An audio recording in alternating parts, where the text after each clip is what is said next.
There's probably a lot of you out there that's wondering what it feels like to run a 100-mile race, or why even run a 100-mile race. And you kind of stumble into it. You start with marathon, you kind of get involved in learning that that distance is possible. Then you're surrounded by some friends who kind of attempt that distance, and you kind of stumble into that distance. Like for me, I had started ultra running about 15 years ago, and one weekend, I double booked my runs, and this was before I got married. So I had like an 18-mile run on a Saturday with a group of friends, and I couldn't cancel on a Sunday, so I ended up running 18 miles back to back. And the second day was miserable, but I ended up just committing to running my first ultra marathon. I believe it was Leona Divide 50 miler. That was really interesting and fun. And part of the adaptation process for running your first 50 miler is that you're probably going to experience some night sweats and body aches and all that. And I remember after my first 50 miler, I probably couldn't really run for a week. And, after that, I got married, had children, and I kind of just ran steady, a few marathons here and there, and then kept up running pretty much on a weekly basis to just keep my, a lot of it was to keep your weight down. A lot of it is to keep your metabolism going. And, we were those new parents that didn't want to give up running or give up our lifestyle. So we were running with the stroller and signing up for 5Ks in the morning, the Christmas jingle. And my wife and I were, running a full-time business together. So, we made do with what we can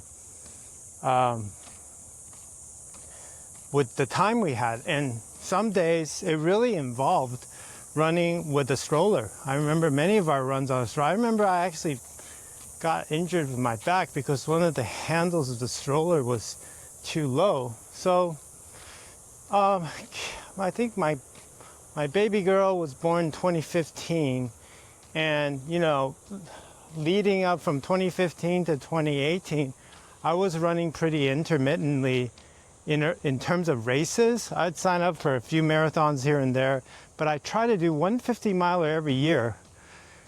And I consistently started to do this race called the JFK 50 miler in Boonesboro, Maryland, and I did it 9 consecutive years, which I'm kind of proud of. So I think the 50 miler distance is really a wonderful distance, especially in an ultra environment where you're not running too fast or you're running on trails. It's not as hard on your legs, in my opinion. On trails, things are a lot easier.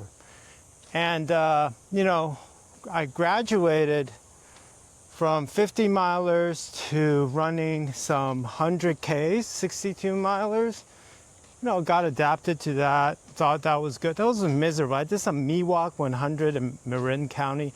There are 14-hour finishes, 15-hour finishes, but Marin County, man, that place is beautiful. So if you do get a chance to do 100K, that's when you should, one that you should definitely do.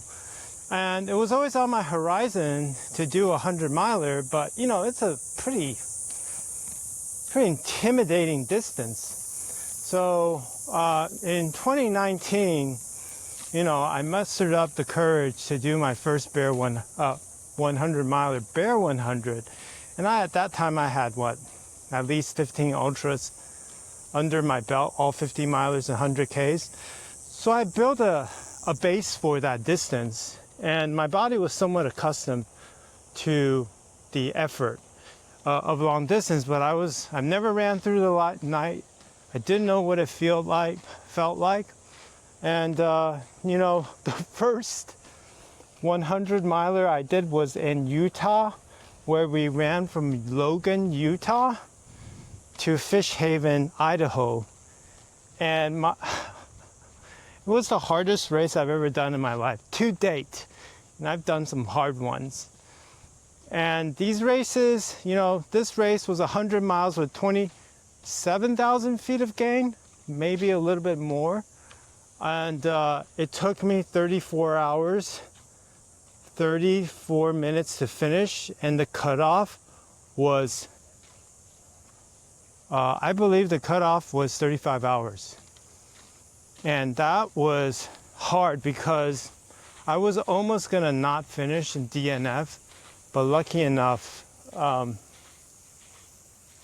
had mustered the courage to take through, and I had good pacers that helped me get through. In that race, you know, we experienced hail, thunderstorm, flooding, rain. I fell into a river. I mean, it was the worst experience, best experience of my life, because, you know, I learned what some of my limits are. And you would be surprised what your limits are if you put yourself through the test. The body is quite resilient. And then from there on, I did another, you know, I did 3 Bear 100s. I signed up for more ultramarathons, and during COVID, for work, because I'm in the health and wellness space, you know, we did UTMB 100 miler in the Swiss Alps, which was eye-opening. To me, it was 34,000 feet of gain with 33,000 feet of gain, 100 miles, where you ran from basically Utah. I'm sorry, what am I talking about? Basically ran from Switzerland to Italy, and then to France. Sorry, you ran from France, Italy, Switzerland, back to France, Chamonix, and you do a circle. And that circle is 100. On my Garmin watch, it showed 112 miles. And I did that in 45 hours. 45 hours and change, and the cutoff was 46 hours and change. I had probably 15 minutes of sleep in that race, and that was intense. But man, I'd never done a European race before, so that was really eye-opening for me. You know, to join. It was like 1,800 runners or 2,200 runners, and that experience was incredible. And you know, I went from that experience to then running races like the Tour de Jean 330 kilometer race. It's 80,000 feet of gain net with 220 miles. I have not yet been able to finish that race. I've gotten to day 4, about 130 miles to 140 miles, about 50,000 feet of gain. I haven't been able to finish. Goal is to go back this year, do the back end of the circle, finish the whole route, and then go back next year and attempt to do the whole race again. That's my plan. And I always have something on the calendar that is, I almost appreciate that race, because in a sense I know it is the hardest thing I'll ever do. And gladly, I have some 50-year-old friends that finished the race in their 50s. So, like my buddy Martin Skila, you should follow him on Ultrakraut on YouTube. Ultrakraut, he's legendary, and you know, he's my North Star. So my goal when I turn 50 is to finish that race. It's a 7-day race, a 6.5-day race, 330 kilometers or 220 miles, 80,000 feet of gain. Put that pin in, and then the leading up to the training, I know it may sound a little hilarious, was Boston Marathon, because I can qualify Boston Marathon next year with a 3:25. I'm right in that range right now. I'm probably more like a 3:30 right now because I've been running so many ultras, so I'm slower, but I have the VO2 max to get to 3:20, no problem. So if I can get into Boston Marathon for 2017, that would be wonderful. Qualify in 2016, finish Tour de Jean. And, I've been running the Western States. Very lucky to be able to run that race at Western State 100. Getting a silver buckle at some time in the future would be kind of unbelievable. That's a tall order as you get older. But I had a friend named Justin who, did it at 25 hours.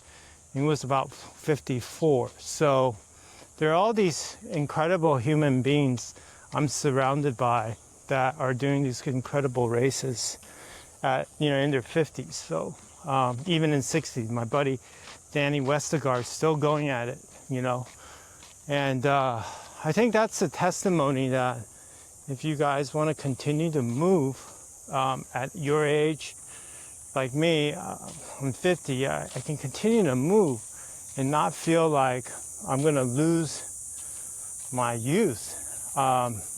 What I'm more afraid of is to stop moving because I feel like everything will just tighten up and the screws will fall off. But this year I did Western States. I did the speed project where I ran to Vegas from LA. And then I have the Tour 130 in Europe. And I might go back and finish the last 50 miler in Boonesboro, Maryland. You finish 10 of these races, the JFK 50, you get a sweater. So maybe I'll do that. And that'll finish up the year. I did a really cool race last year called AC 100, Angeles Crest 100, where we ran the Angeles Crest Mountains.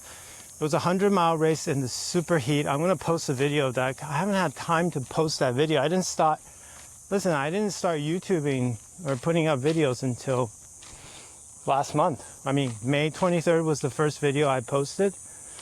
And this channel's kind of turned into, health, wellness journey, and also documenting some of my experiences in the ultra world, so that hopefully that could inspire more people to get out there, especially guys who are older to get out there, But if you're mid-30s, wow, this is a golden time to get going now, because you can do this for another 20, 30 years, at a high level.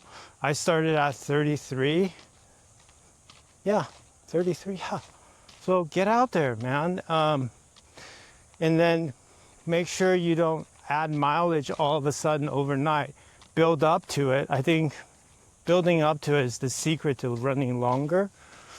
I'm talking to you from a golf course right now because we're at a friend's house. They invited us for the summer. Kind of like my recovery after Western States. But I thought it would be a nice recap for those of you who are looking and tuning into my races, getting an understanding of how I got here. And I'm going to start to integrate more the physiology behind the run and do certain episodes based in that light, so you can see how the body functions under stress. But not sure it's going to be the 100 milers, but I'll see what I can cook up. Yep. So it's been about 10 days. Let's see. Yeah, it's about 10 days since Western States. I recovered. I was running 3 days after Western States, 30 minutes. I was recovered quickly. These days, after a 100-miler, I can recover to run within 3 days. I can recover to race within 2 weeks. Race at a high level, maybe not, but I can definitely jump in and do another race. Don't think I recommend that. I think resting in between 100-milers is a good idea. But my friend Ultra Kraut Martin would argue differently because he's running like back-to-back hundreds. His mission is to run 100 hundreds in what is it, 100 mile in every state. And he's done so many hundreds. So anyways, have a good night or a good day. Talk to you guys soon. The moral of the story is don't stop moving. Age is not your enemy. It's your friend. I'm actually getting better, faster, stronger, recovering quicker as I age. Thanks.